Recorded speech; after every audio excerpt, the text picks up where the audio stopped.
Hello, hello, hello. It has been only 2 weeks. It just seems like 1,000 more because so much has happened.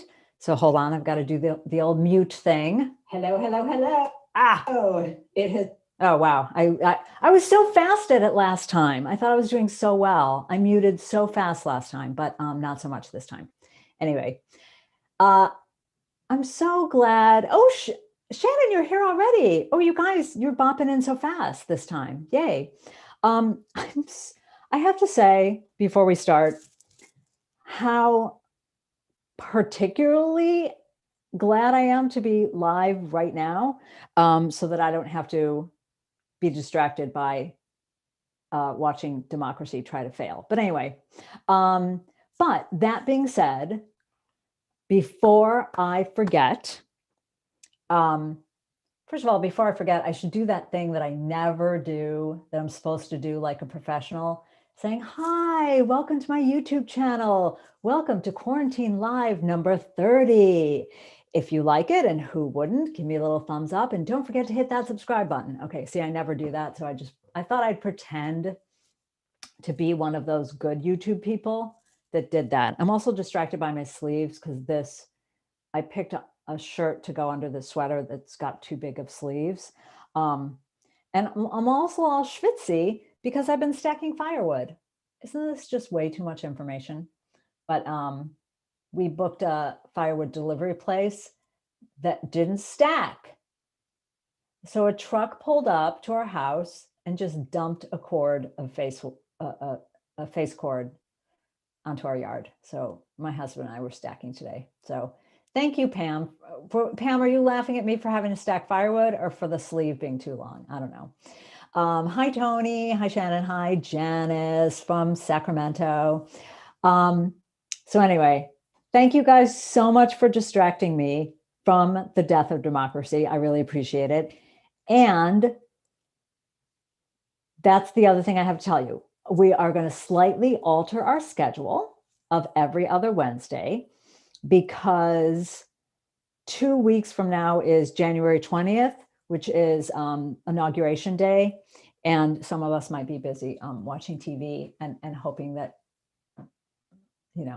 everything goes okay. But anyway, there you go. Hello, Michelle. Hello from Boston. I hope everyone is keeping nice and warm. Hello from Michigan. It is pleasantly chilly here. It's that kind of, sweater weather that I enjoy without having to have my space heater on in the office because I have to teach tonight. So I've been glued to this computer today because I've had meetings and meetings and meetings. But anyway, I'm so excited that you all are here for a first of mine. So last week was my very first time having a guest that wasn't like an old friend of mine.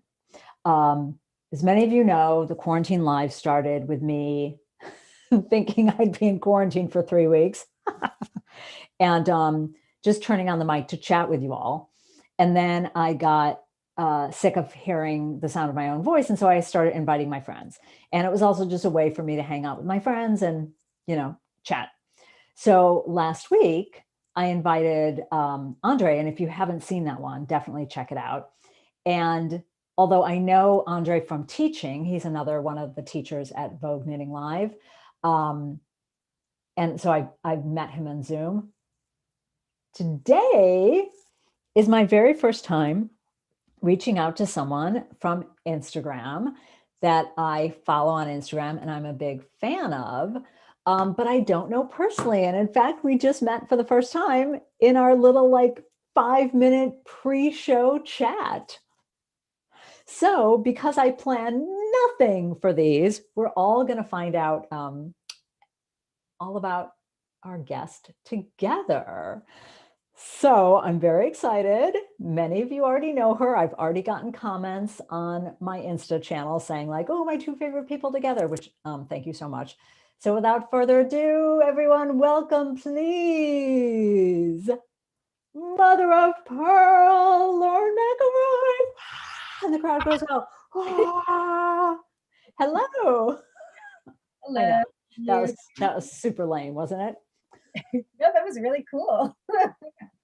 So welcome. Welcome. You are my very first like just Instagram person. Because for those of you out there in YouTube land who don't know Mother of Pearl, and for God's sakes, why don't you? I don't know how I first stumbled on you. It was probably one of those things where a friend of mine shared something like in their story. Because that's how I'm not really good about like doing the discover thing. And, like my niece and nephew, they don't do Instagram the way I do. Like I have my friends and I have my feed. They're strictly the magnifying glass discover thing. They're like following hashtags or, that's how they find all the cool people. So I stumbled onto one of your TikTok videos and then became like a little weirdly obsessed with them. So anyway, that's how I know you. So how did this whole, I mean, I know nothing about like your origin story, and you're so young. You're like an egg with legs, for God's sakes. You're like just past puberty, which is just delightful to me. So how did this whole thing start? Like which came first? The spinning and the knitting and the crochet and all of that? And then you thought like, oh, I should try to figure out a way to promote this. Or were you like a person who did all these things and enjoyed making TikTok videos, and then you got a following, and then you're like, I wonder if I could do this for money. Like, how did this all work? Yeah. So I started Mother of Pearl in 2016. And that was after I had my first child. So I know I'm older than you think, I guess. What? Yeah. I thought you were like 25 years old. I'm 27. Oh, so you're not that much older than I thought. That is an egg with legs, darling. That is a toddler. But you are a toddler with a toddler. Oh my God. So 4 years ago. Yeah. Oh, almost 5 years ago. Wow. Exactly. Okay. Exactly. And I actually started trying to sell finished garments on Etsy. That did not work. And I was knitting so many things. And so I just decided to publish my patterns instead because my price point was too high for Etsy, I guess. Well, but well, I won't say, but that'll bring me to one of your favorite videos. But yes, go ahead. So I started publishing my patterns, and I've just been building a following, building a platform for the last 4 years. And then when TikTok, like every other millennial, got on TikTok, when quarantine started, I got on TikTok, and I was really just on there for 3 months, not making anything, just consuming content. And then one day, so it started with, there was this trend going around on TikTok where it was this sound, which was a pop song, Hips Don't Lie, but played on like a lute. And the trend was people like putting a towel around their shoulders and saying, I feel so ye old when I use thee instead of the. And then I was like, wait a minute. No. That is not the old. So I made a video where I was spinning yarn on a drop spindle, and then it got so many views, and I was like, oh wait, people actually are interested in the stuff that I do. I didn't know that was the first one. Yeah, that was the first one. Yep. Not too long ago. So then I just continued to create content around knitting and spinning and repurposing it for my Instagram, and it really just blew up in like the last quarter of 2020. So I've been around for more than 4 years, but it really just took off. Yeah, so first of all, now I don't feel so like behind the times, because I thought like, oh, I just recently discovered you via TikTok through Reels. And by the way, like I said this before we went live, for all of you out there. I always look over here, like in the comments, as if I can see them. All of you out here in the TV land. I said, oh, thank you so much for resharing them on Instagram, which makes me not have to have another app for TikTok. But so I thought that I just recently discovered you. But I sort of did and I didn't. Like I did in the sense that I recently discovered you, but yet Mother of Pearl's been around for 4 years. But I didn't, meaning I discovered you through the videos, which I assumed had been around for ages, and I just recently, but I actually have been in, then I've seen them from the very first video. Because I'm pretty sure that was the video that some friend of mine must have shared, like in a story or something. And that's how I stumbled on you. Oh my God, interesting. And you're way more in than you thought you were. Yes, because no one would ever really accuse me of being finger on the pulse here. Oh, we've got Massachusetts and Hawaii and California. Hello. Okay, so this brings me, you mentioned Etsy and your price point being too high for Etsy. So unfortunately, for whatever reason, I cannot get the sound to play through this stupid thing. But I'm going to play this. And there is on-screen text, but I'd like you to read the on-screen text for me, if you will. And I think this means a lot to most of us who knit or crochet. Wait, I'm gonna do it from the beginning. Hold on. Wait, I'm going back. You want me to sing it? Oh yeah. All right, sing it, Louise. Ooh, Caroline, keep my name out of your thin mouth. What did Caroline do, Helen? She stole my broccoli casserole recipe 8 years ago. She claimed it was hers. She claimed it was hers. Oh, you're not talking about my bee friend Carolyn. No. She a Christian lady. But of course, the on-screen text that we all so much enjoy is the idea of the nonstop, like, can you knit that for me? Yeah. You know, and then you saying, oh yeah, that'll be $500, $300 for materials and $200 for labor, right? Which, by the way, is cheap. Yeah, I know. And then the response is, why is it so much? Well, I have to make every stitch by hand. The materials wool alone costs $300. It's going to take me a month to make, and I have bills to pay.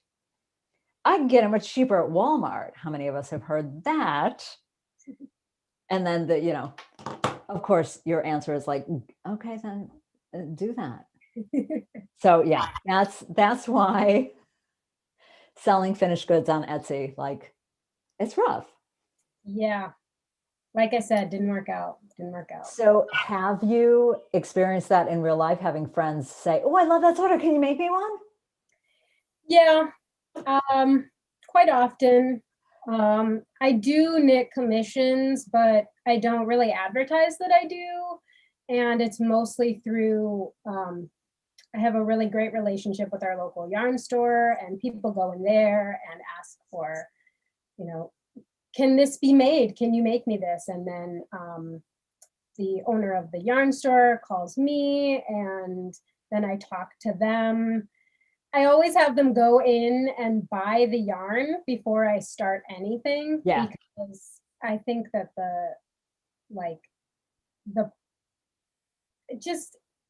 people don't understand how much yarn costs. It's a lot. So people don't understand how much anything costs. I True. mean, it's True. like, I've had this conversation with so many designer friends that have been on the channel, but when you publish a knitting pattern and not only your time to design it, to grade it to 10 to 12 sizes, but the money for the tech editor and the copy editor and the graphic layout and the photography, and then you charge $8 and people are like, oh my God, that's so expensive. I'm like, really? You're killing me here. So yeah. Yeah, I just recently got a tech editor, so I'm I'm definitely a one-woman show, except for the tech editor right now. Um, so yeah, the graphic layout, the all of the editing and the pattern itself, it's like all me. And then paying, $9 for a pattern. I think my most expensive pattern is $9, and I have to sell 200 to break even. Right. That And I mean, is, my regular sweater patterns are still 8 and other people have gone to 10, and I really do need to like, adjust prices. But yeah, it's intense. But going through the yarn store, that's such a great thing to do. Because I used to work for a yarn store and people would come in and do the, can you make this? And not only is it smarter for you because someone else is handling the paperwork, the getting the bid, but then it's supporting the local yarn store because they're buying the yarn through the shop, which is really nice. yeah, it's a mutually beneficial relationship. Now, the other thing that I bet you get asked all the time, so much that you made this one is really actually my favorite. So anytime anyone is by Craftual, they get asked, which is your favorite thing. So you probably know what I'm going to play. I love this one. Oh, the top is getting cut off. Wait, I have to fix it. Hold on. I think maybe click into it. Oh, Yeah. Sorry. Okay. There we go. Acrylic or wool. Wheel versus spindle. This one surprised me. Ah! Crochet versus knitting. So how do you what was your inspiration for this one? Yeah, what was I don't know, I just thought of I wanted to connect with people who are like-minded online. So, and because I do so many different things, I definitely have a preference for uh, what I like to do.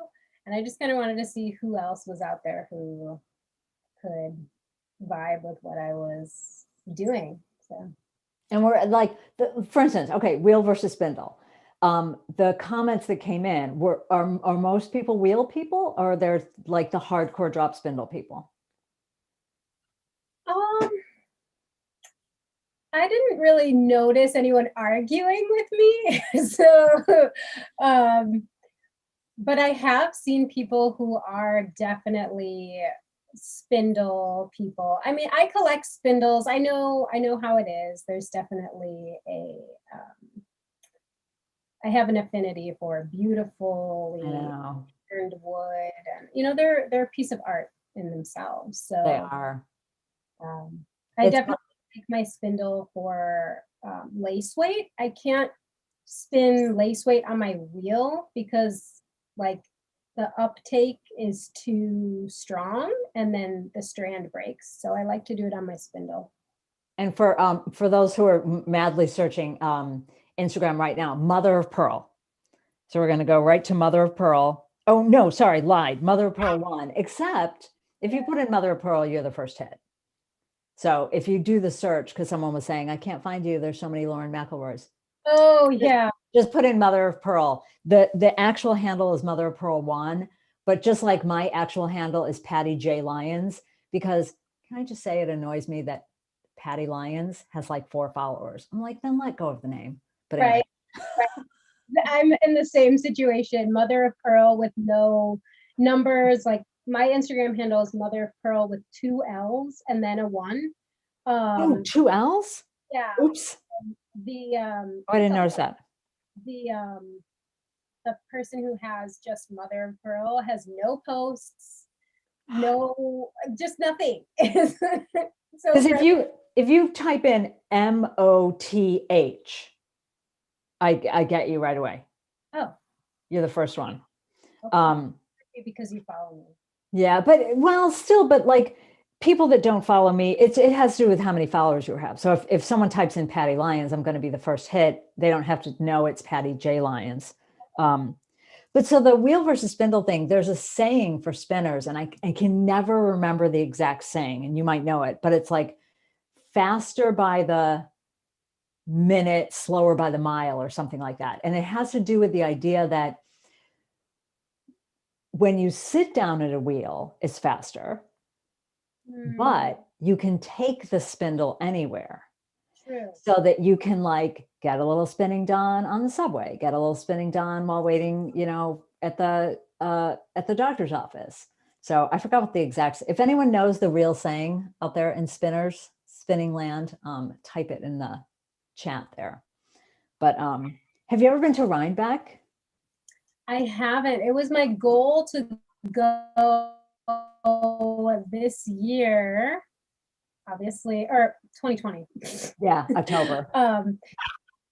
It went virtual, but I ended up teaching some classes at Rhinebeck virtual this year, which was really exciting. It's so wonderful. I live just on the other side of the bridge from it, and you have to go. Like that's the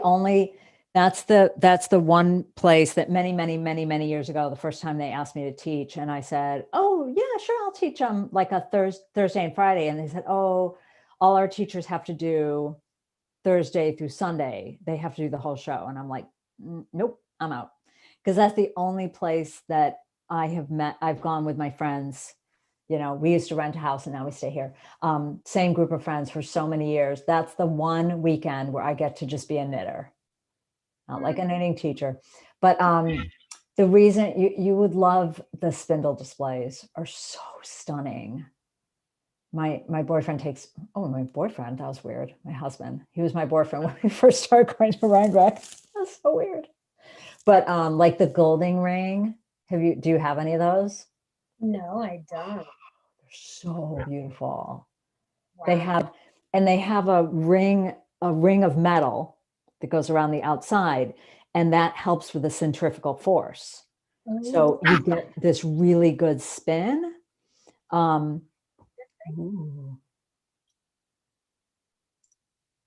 Wait, that's like two. Oh no, it's not like a separate thing. It's just the spindle itself, the wood has metal that goes around the side, all around the edge of it.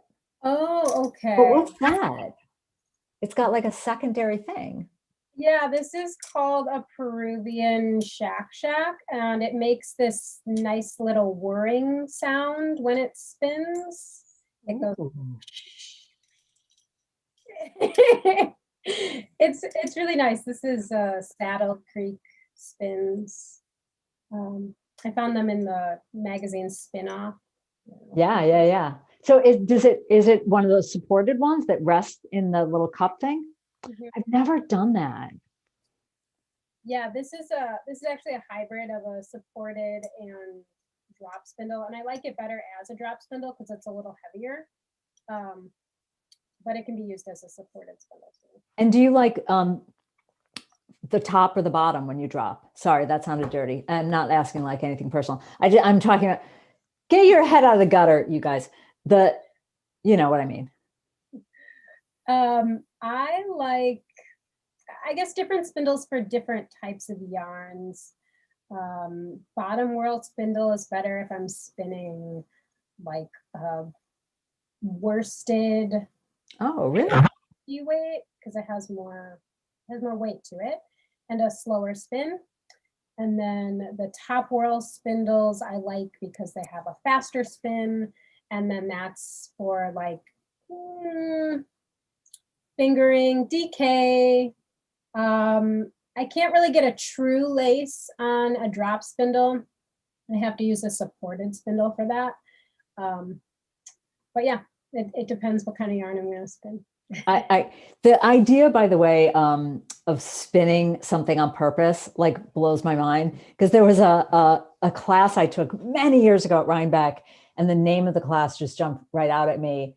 And it was something like spin the yarn you want. Because when most like dilettante spinners like me, who don't really do it, but just do it for fun, sit down at a wheel, whatever comes out comes out. Like the idea of me being able to do something on purpose, like be able to make a certain weight, like that blows my mind. Like, it's the next level, but if you want to, you'll get there. I know. I know. I mean, what I have to do is practice, which I don't. I have my wheel up here and I haven't sat at it in a really long time, like years. It's sad. And it probably needs if you don't sit at a wheel for a long time, how bad would it be? Like maintenance wise, does it need love? Yeah, you should Um, definitely dust it off. do I need to like oil it and junk? Yeah, definitely oil it. Yeah, It's a Lendrum. It's sweet. I haven't used one of those. Oh, they're so good. I have the double treadle Lendrum, and there's a place called Carolina Homespun. Do you know them? They're they're the for like wheel shopping. If you go to Rhinebeck, they have all the different wheels and they let you sit at them and they kind of explain pros and cons and they really work with you and they're super knowledgeable. And I'm 5'3", and one of the women there said that it's good for short people because the orifice is sort of tipped towards you and you're not hunched over. Like it feels comfortable, because not every wheel like fits every body type, Yeah, that's interesting. The wheel I have is pretty small. I have the shaft sidekick, but I'll look into that. It's really nice. Is the sidekick a single or a double? A double treadle, yeah. Yeah, I like the double treadle. Yeah, it feels really natural. Yeah, yeah. Oh, I have a KB Fiber says I have a Maharashtra. I don't even know that one. I've never heard of that one. Do you remember, no, you're probably too young, but have you ever heard of the Babe? No. You got to Google that. So the Babe spinning wheel was made of bicycle wheels and PVC pipe. Oh, okay. I've definitely seen like in different spinning groups, people making their own. Yeah, and it was called the Babe, and it was like this crazy inexpensive guy. I spin on Lendrum. I heard they don't need to be oiled because of the enclosed. Yeah, I heard that too, but I don't know. It's been left unloved for a long time. So I worry about the rubber, see how I know all the names of things? Yeah, like the tension band. Yeah. Lendrum is still in business, aren't they? I'm sure you could get a replacement. I know, because I wonder if that's, maybe like get hard and crusty if it hasn't been shown any love for a while. Anyway, how many wheels do you have? One. That's very controlled of you. It's more of a pocketbook situation than a desire situation. And I feel it. My house. But you have a drum carter right behind you. Yeah, I got two of those.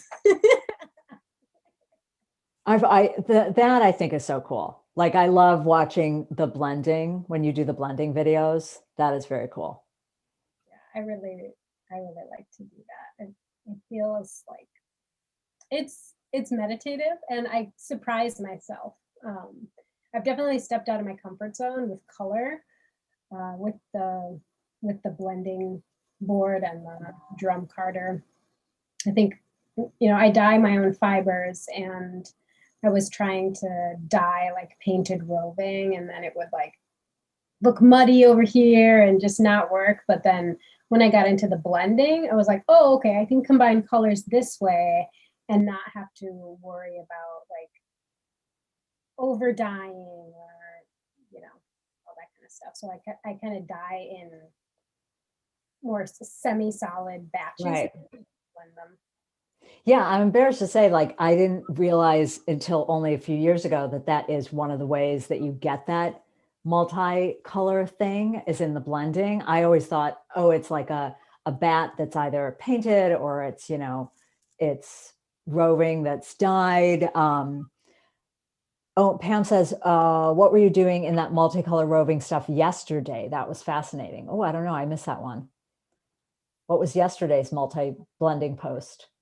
Um, I was live yesterday. I don't know what video you saw, depending on the algorithm, but I was live yesterday, just showing off some of the new bats and roving that I added to the shop. I had a shop update yesterday.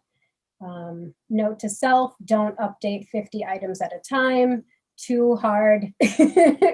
Oh, Yeah, so I was just showing off, just, flexing a oh little yeah.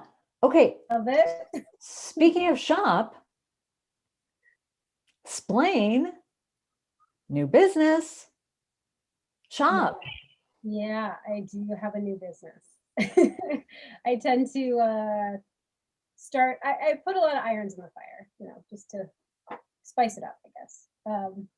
I am starting a finished garment line, so it's going to be more, how Mother of Pearl is geared towards the at-home knitter and spinner, so folks at home who can make their own stuff, and I sell my patterns. And then Pearlware, which will be like the sister company to Mother of Pearl, is a finished garment line, which will have totally different branding and marketed towards a different group of people who don't know how to knit, or maybe they know how to knit but don't want to make stuff. I don't know. It's going to be I'm going to release collections of designs like a fashion designer.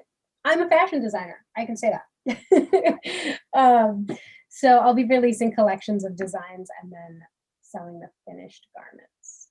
And are you going to do accessories or garments or both? Yeah, both. The spring collection right now has, I think, 2 accessories and 5 garments. I have a couple sweaters, some shorts, a shirt, and then a hat and a bag. So it's like a fashion design line. And so for the garments, are you going to pre-create a bunch of different sizes or put one photograph off and then they order and then you make whatever size they want? Exactly. Yep. The second one? Yep. Making Okay. an example, having it photographed, and then I will make to order. Gotcha. Yep. So here I haven't seen I don't think you put them up yet, but here's my sage advice from being twice as many years on earth as you have survived. There's a expression in retail which is under promise, over deliver. So for your timeline for those finished pieces, for sure, under promise, over deliver. So you'd be better off saying like takes 8 to 12 weeks for production, and then like, oh my god, it was delivered in 7 weeks, then the other way around. Duly noted. The smart hand dyers also do that. Like sometimes I'll work with a dyer for a kit or something, and I'll say, oh, so if it's dyed to order, like what should I say on the website takes what's the range for delivery, and whatever they say I add on to it. So if a dyer says, oh, I think you can say like we'll deliver in 2 to 4 weeks, I'll be like, okay, and then I write like all hand dyed to order, and expect 4 to 6 weeks for delivery, because then I'm like covered. Gives you a lot more cushion of time. Yeah, because now with the United States Postal Service, we need a little extra cushion. Definitely. Oh my God, by the way, I just noticed we're kind of matching. That's weird, a little weird. That we're slightly, I mean, not really, but like same color, general scheme concept. So I'm going to put all the info in the notes. So now I'm going to be one of those people that asks one of those stupid questions. Okay. Desert island. You may take only, you may take as much yarn as you want. Okay. Well, no, you can take as much fiber as you want. So it can be yarn or, roving, but you can only take tools for one craft, one type of tool. So you can't take crochet hook and spindles and knitting needles and a loom and one tool to the desert island. What tool shall you take? I'm definitely going to take a spindle or a spinning wheel. Okay. But I will make while I am on the desert island. It's going to take a little while, but I think I can get it done.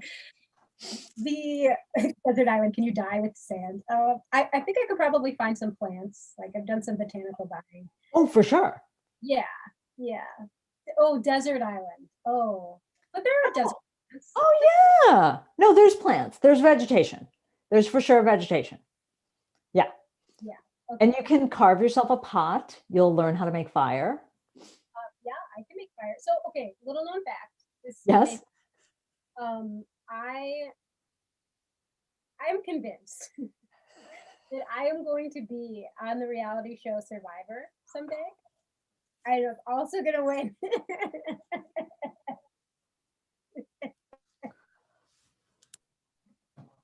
Okay. I have been watching that show since I was 6 years old. I watched it with my mom, and I just absolutely loved it. I guess you're not a fan of Survivor. Well, first of all, you have to understand, you will understand at some point when you are in your 50s and you hear a 20-something say, I've been doing something since you were 6. And you realize like, oh yeah, I was, let's see, I was a Broadway stage manager when that show first came on. You'll have those age moments where someone's like, oh, I've loved you ever since I was 3. And you're like, I want to kill you now. So no, yeah. You watched a show since you were 6 that came on when I was a fully grown adult. That just I know. It is what it is. No, I watched Survivor. The first season, everybody watched. Yeah. Like, Richard, yeah, he basically invented the whole concept that has been carried out in every other reality show, alliances, right? He totally invented that. So I watched the first one, and then I think it was I can't remember whether it's the second or the third, where they went to they did one in somewhere in Australia, like in the outback. And they did one, I can't remember what country, but somewhere on in Africa, because there were like there were like animals. And they discovered like, oh, you know what? When people aren't in bikinis all the time, no one's watching. Oh, really? Is that what happened? So that's why it's only been islands since then. Oh, interesting. See, I definitely did not pick up on that. The intrigue for that show for me is like, how far can the human mind and the human spirit go? It's like you're deprived of food and sleep, and you have to survive. Well, definitely in the beginning, like 10 seasons, they were actually surviving. Now it's kind of questionable. Like season 40, they have this big reward every time where they like get a feast. It's like, okay, yeah. Oh, really? See, because that's the other thing that happened in the Australian one, the outback. People got seriously hurt. That was the most brutal season of brutal. It was awful. Yeah, and I remember I'm trying to remember what actress it was, whether it was one of the like really famous Australian actresses that people are like, oh, she's Australian, who was interviewed that year, and she was like, oh, they have no idea. They have no idea. Like, that's not fun or cute. The outback is brutal. These people aren't going to make it. Yeah, that was definitely the hardest. I'm saying it like I was there. It was rough. Oh, when I got bit by that snake, I mean, the other guy on television with me watching, but wasn't there somebody left? Wasn't that the snake bite thing that somebody left, had to leave the show? Is it Australia? I don't remember that happening in Australia, but I remember them running out of food, and then the producers gave them like an extra bag of rice, and then the next day this like storm just took all of everything. Oh, I do remember that. Yeah, it was like then they had no food to get and no shelter, just everything was gone. I'm laughing, but that was so I know. Well, you know that maybe you don't know. There's a famous definition of the difference between comedy and tragedy. Tragedy is when I fall in a hole and hurt myself. Comedy is when you fall in a hole and hurt yourself. Yeah. Oh, by the way, I got corrected. The Babe was wheelchair wheels. That's right. It was wheelchair wheels, not bicycle wheels. It was wheelchair wheels and PVC tubing was the Babe spinning wheel. And that's the wheel that I first was taught how to spin on by a woman that I met at the Park Slope knitting group, and she taught me how to spin. She would walk into a bar with her wheel. Okay. Not a spindle, just like fully with a travel wheel. Then we'd be in a bar. She'd like set up the wheel, and all the guys in Brooklyn are like, "What the?" Yeah. Definitely a place you won't catch me with my wheel, but I mean, I expect it. I don't know. Post COVID, I think some bar spinning. I think you'll enjoy. You just have to bring your own light. I feel like they're just. I live in Wisconsin. Okay, first of all, I don't go to bars, so there's that. I don't drink, but Wisconsin bars are different. I mean, they're not very. I wouldn't want to put my nice wheel on the floor. Now, we're in Wisconsin. I'm a Chicago girl. I was born in Chicago. Didn't do that. And you said you were a Broadway stage manager? Oh, yeah. Did I hear that? Okay. Yes. That's what I used to do for a living. Wow. Yeah, I mean, one of my dreams is to like costume design something for a Broadway show. Really? Yeah, that's like very high on the list there. Right. So awesome to hear that. But in Wisconsin, I'm in Viroqua, Wisconsin. Not very many Broadway opportunities here. What's like? Where is that? What area is that? What is the big city by it? Like, are you close to? Closest city would be La Crosse. Oh, okay. Yeah. Where all the bike trails are. Yeah. Yeah. I know. Sparta and La Crosse and forgot the third town. We're here. Yeah. Okay. I like that area. I used to go because I used to live in Chicago. So Wisconsin was kind of like our weekend jam. And La Crosse was I think the end of this like 400, like really a lot of miles of uninterrupted rail trail, which was invented in Wisconsin. Wisconsin fun fact. There you go. Oh, Julie Reese knows where you're from. That's very surprising. Julie, how do you know? Very interesting. Yeah. Viroqua definitely has some notable things about it. The area is where Organic Valley started. Oh. There are a lot of organic farms. The slow food or organic food movement, local food, is very big around here. So if you're into that kind of thing, you may have heard of Viroqua. Man, it's a gorgeous place. There's karst topography, which means that we have a lot of caves and sinkholes, and yeah, it's gorgeous. Yeah, I mean, I love that whole area. Have you ever done the rail trails? They're so beautiful. You go through old uh, rail tunnels and you have to walk your bike with flashlights, and they're really cool. They're like old stone tunnels. Wow, no, I've never It's, done it's really pretty. Oh, Julie's from Southwest Wisconsin. And in a high school, we played Moroccan sports. Ah, wow, she was that's your rival. I was born in La Crosse and then grew up in Milwaukee, and then I moved out to Gays Mills. If you're from Southwest Wisconsin, so you might know this is specifically for Julie Reese right here. Because I know Milwaukee, but then you lost me. Yeah, but it's a beautiful area. I like it up here.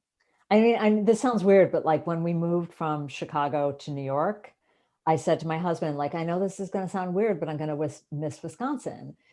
And what I meant by that was the reality was I knew that once we lived in New York, no offense to Wisconsin, but the odds are slim that we're going to book a vacation and fly to Wisconsin on vacation. You know what I mean? But like when you live in Chicago, that's your weekend trip. We used to travel all over Wisconsin. And I remember like years ago, we went to the Lake District, which is an area in England. And everyone said like, oh, you're going to love the Lake District. It's so beautiful. It's so beautiful. All these lakes and these rolling hills and the sheep. And we got there and I was like, it's really beautiful. And it looks exactly like Wisconsin. Like didn't need to fly to England for this. Okay. Yeah. You know, like the It's areas of Wisconsin that have all those little like rolling hills, of gentle rolling hills, and you know, sheep walking around. Ah, Julie knows it. Yep. Uh, anyone from around here. I mean, it's such a small community. But Lake Superior, you wouldn't fly in to go to Lake Superior. I That mean, Lake Superior is nice. I like Lake Michigan better, you know, being a Chicago girl, but sure, Lake Superior is nice. okay. You know, there's the whole Lake Michigan versus Lake Superior like competitive situation. Oh, see, I I missed it. I missed it. But we did stay once we stayed at the have you ever been to the Fitzer Hotel in Milwaukee? Nope. Not even like to walk in the lobby. Oh, it's this old famous hotel. It's go to their website and look at the pictures. It's stunning. It's one of like I don't know whether it was one of the beer guys owned it, you know, because there's all the beer mansions in Milwaukee. I've definitely been to the Pabst Mansion. Yeah, the Pabst Mansion is awesome. But this is called it's P Fitzer Hotel. It's oh my God. Sorry, I just looked at my phone and there's like 12 messages from this group text thread I'm on. I'm not going to look at that because I don't want to know. Yeah, you got to look at the pictures. It's awesome. Yeah, Well, I love historical museums. But when I grew up, I grew up in Milwaukee, so I didn't do a lot of the sights to see I kind of know. stuff. I was just there. But definitely have seen the Pabst Mansion. I think we went there on like a school trip or something. Art museum. I mean, that's the interesting thing about COVID is a lot of people have been like becoming tourists in their own towns because they can't travel. So, you know, like New Yorkers, it's not like we're going to the Empire State Building or, you know, going to the Statue of Liberty, unless you have a friend in town and then you do tourist things. But you know, it's a good time to be a tourist in your own town. Yeah. Are you like tourist sites in my town? Let me think. Let me think. Exactly. Yeah, few and far between. We have a yarn store, and It's a fabulous yarn store. That's more than a lot of towns can say. I mean, it makes me sad how many times people, I'll suggest, oh, why don't you, go to your local yarn store and ask, and they're like, I don't have one. There's no yarn store in 50 miles. No, it's sad. And are they doing okay? Is your local yarn store doing okay during COVID? They hanging in there? As far as I know, they also have a fiber mill. Ooh. Picking up some wool on Saturday. So Nice. Yeah, I was going to ask you where you get your, do you ever get raw fleeces and process them and like washing? Oh, you do that yourself. yeah, I do that. But so I took them to the mill because I had like 30 fleeces and I was just like, it's winter. I don't have time to deal with all this. So they have all the equipment over there. So yeah. Good thing about being in a rural area is there's Holy moly. Well, so it's all local stuff you get? Yep. Ooh. So do you know all the farmers and be like, oh, I'll take Mary and can I get one of, Mel over there? Mel the sheep. That's in my dream world. There's Mel the sheep. Yep. Oh, that's so cool. It's pretty special. It's definitely unique and I love it. And Do you have a favorite sheep breed for spinning? It's not like asking you to pick your favorite child. yeah. I definitely appreciate the Tunis, very fluffy. Oh, I like Shetland. I like to teach on Shetland because it's easy to spin. is it a longer staple? Mhm. Yeah. The first one you said, Yeah. I've never spun on. What was the first one you said? Tunis. Oh, never spun that. It's soft and fluffy. Oh, Shorter staple. is it locks, like the little curly locks, or is it no? Okay, I've never spun the curly locks kind. That's fun. It looked hard. It looked hard. Yeah. Yeah. It's not like a beginner technique, but it's Yeah. not difficult. Like years ago, I remember I went to my husband's really nice about he used to like look up yarn stores on the phone or like when we're on vacation. Oh, there's a yarn store here. I mean, who does that? It's so nice. But we were driving and there was like a hand painted sign, Angora rabbits and yarn, like a hand painted sign with it.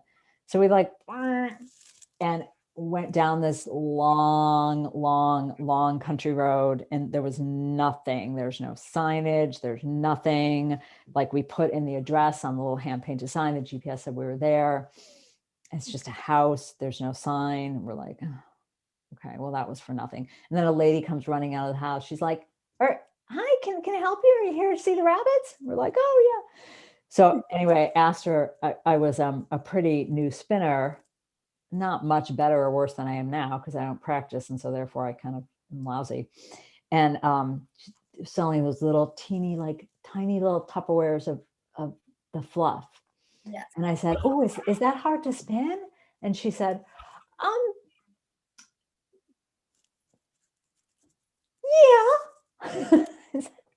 yeah. I said, oh, okay, because I'm kind of new. And she's like, let me show you a wool and Angora blend. I was like, oh, okay. Yeah, definitely. Yeah. So then I bought just like a 1/4 ounce of it and I spun it for a little edging because it was only a 1/4 ounce. Yeah. But oh my God, it's so soft. So soft. So soft. I love Angora bunny fiber. It's so fluffy and then it has this beautiful halo. I know. And but yeah, it's definitely slippery. Definitely slippery. Well, and there's nothing to it. You're just it's like a Tupperware of it's like someone took a cotton ball and just like shredded it up and then went, here, spin that. Oh, and I've never spun cotton. Do you spin any plant fibers? I have experimented with cotton I don't use a lot of cotton in my knitting. I like It, cotton blended with stuff, yeah, like with an animal fiber. Yeah, like that. Like this was a cotton merino blend, and this is a cotton cashmere blend. It's really nice when it's blended with an animal fiber. you have a very impressive stack of sweaters behind you. Oh, thanks. That's just my teaching stack. Oh, that's just my teaching staff. Well, they're also my clothes. Like in the morning, if I have to be on camera, I will walk in this is my like temporary classroom upstate. I'll walk in here and just go like, what haven't I worn on camera for a while? And I just pull a sweater out. Yeah, that's pretty much what I do as well. Isn't it? It's always so funny to me when I'm at a show, like I'm teaching at Vogue or something, and I'm wearing something I designed, and someone said, "Oh, that's like you really wear that stuff?" I'm like, "Yeah, it's just, these are my clothes. Like it's really just my clothes. Like I just designed my clothes." Sienna's gonna buy an Angora rabbit. Oh, I believe it. I feel like I think I might be allergic to it though. Oh Unfortunately, no. I sneeze every time I use it. So. Oh yeah, Pam, who's on here somewhere. Oh, there's Pam. Um, she has a thing about alpaca, which I love. I love, but the little guard hairs, the little, they make her crazy. But oh, when people say they're allergic to wool, it breaks my heart. Although 99% of people who say they're allergic to wool aren't, because it's Yeah, a pretty rare allergy.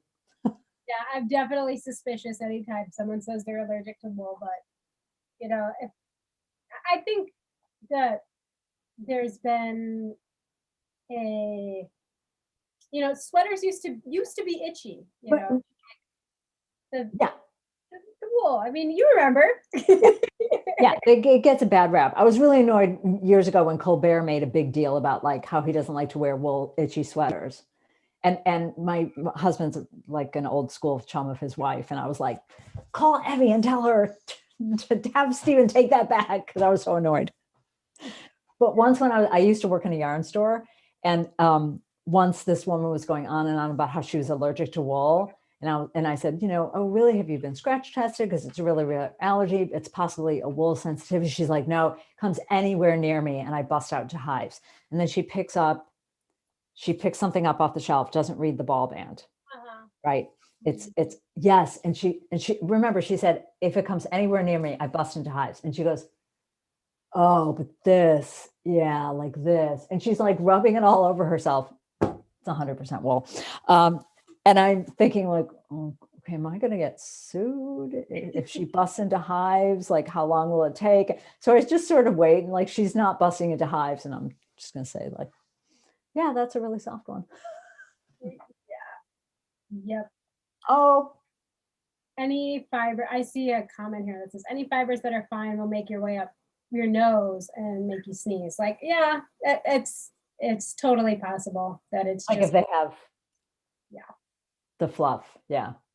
I mean, that's what it used to be really hard when you work in a yarn store in Manhattan and you have people who insist that they want to knit their, friend's baby sweater out of like that beautiful silk mohair or the 100% cashmere. And I'm like, well, the mohair, the little fibers, they will, like swallow them, and not really good. And cashmere, your friend's going to have to hand wash, and then your friend's going to kind of hate you. But it's never gonna wear it because right. it's gonna be full of Yeah, the gift that keeps on giving. Marsha, don't. We're in a no zoo. No, she said the news with multiple excellent. We're in a no news zone for like a hot second. I mean, I am going to have to get back to work because, oh my God, it's been already an hour. Which my friend Pam always makes fun of me, that says like every time I say the same thing on YouTube, I'm like, oh my God, I can't believe it's an hour. But the time goes so fast when you're just chatting, because I did not realize it had been an hour. because, I mean, how many in the last 10 months, like how many other humans have you seen? I can count it on one hand. Right. Exactly. So, we get lonely. It's like nice to talk to another human that's not my husband. All right. So if you had one post COVID wish of making any fiber related trip, you could go anywhere. And this is not reality. So budget is not an issue. Budget's not an issue. You can go anywhere to live your fiber fantasy dream vacation. Where is your fiber fantasy dream vacation? Okay. This is gonna sound kind of weird, but I've been to LA one time, didn't like it, but I'm going back to LA because I have costume designed an entire film, and my designs are in a movie. And so I'm going to the premiere. I'm wearing a all knit dress. All the celebrities and actresses and actors, acting thespians, all the people are wearing my designs. And that's it. I mean, it's like, and the budget, it was the movie's budget. So everything They fly you there. Yep, they put you up. Put me up. They bought all the yarn. I made all the stuff. I really like to make stuff. Like, I'm the production team. Yep. That's a good fiber fantasy. Yep. But is it a modern day film or a vintage era, like a period piece? Ooh, I do love a period piece. Ooh, that's a very good question. Maybe it's so I'm a big fan of period pieces, and I also like speculative fiction, sci-fi. So maybe it's a going back in time film. So okay, they start off in the future. Okay. Knitting is still relevant because knitwear has been with us for all of time. Name a future where knitwear would not be relevant. Exactly. Couldn't happen. And there is some kind of wormhole accidentally stumbled upon, and then they're transported back in time. And they have the same lace shawl. They have the same lace shawl because it's an ancient pattern. it's the literal thread that connects everyone through history. Yes. Do we have any screenwriters out here? Is anyone going to write this? We should write this. Okay. Oh, Margaret wants to know, how did you learn to spin and knit, and who taught you? Okay. Before we leave, we're going to take that last question. Sure. I learned how to knit first. A friend of mine named Kat, she taught me how to cast on, how to knit and purl. And then, I just YouTube and magazines and books, all of the other techniques. And because I got so into knitting and I was buying so much yarn, I thought it'll be less expensive if I learn how to spin my own yarn.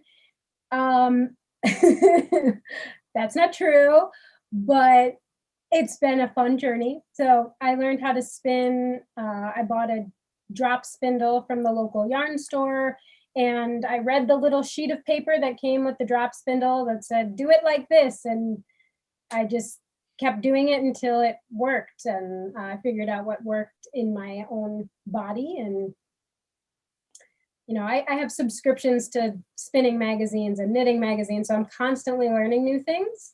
But I don't have like a yarn guru or anything that has supplied all the knowledge. So. Well, no one person could ever supply all the knowledge. Yeah. But I do love, I just, my newest Ask Patty column came out at Modern Daily Knitting, where I made a spinning faux pas. I used the wrong word, which a spinner pointed out to me, by the way, because it's all an article about plies and about why the optical illusion of why sometimes a stitch doesn't look like a V, but it looks like that, or it looks like that. But anyway, I had said something about a single being plied one way and then plied the other. And the spinner said, no, it's spun. It's an S spun, Z ply. A single can't be plied. But anyway, I mentioned in the article, Jillian, who writes these amazing articles about fiber. So I would definitely recommend checking out Modern Daily Knitting and some of her articles, because she's written some amazeballs articles about fiber. And then, of course, obviously, Clara Parks. Okay. Because Clara is the yarn whisperer. That is her nickname. Nice. All right. Well, I should, in fact, get back to work, because I have to be right back in front of this computer in 4 hours teaching, and I have to do a little work first. So I thank you so much for hanging with us. And everyone, I'm going to put all the information in the show notes. So there'll be links to your website. And is everything linked from your website? Like, if they go to your website, can they find your Instagram account and they can find everything else? Or should I put all the separate links in? What's the best place for people to go to get all the deets? You could find my Instagram through my website. Yes. And the new company, or are the two websites connected? Okay. Yep. Okay. So I'll put all that info in, and we have a little goodbye that we say to each other, and there's a 30-second delay. So I always warn people in advance, but I'm going to add one little thing to our goodbye. So this is something we've been saying to each other since the beginning. And as things evolved and as we've learned new things, I've added one element to it, and now I'm going to add another. So for those of you who know it, you may type it in, but we always bid each other a fond farewell, suggesting that you wash your hands, don't touch your face, wear a mask, knit on, but I will add, wash your hands, don't touch your face, wear your mask, try to have the democracy survive, and knit on. Okay. Right on. Thank you guys so much. And I will see you not in 2 weeks, but in 3 weeks, where Jeanette Sloan is going to join us from England. And hopefully in 2 weeks, we will all be sitting safely inside our homes, not watching the country burn, but watching the inauguration. So that would be good. Right. Thank you so much for having me.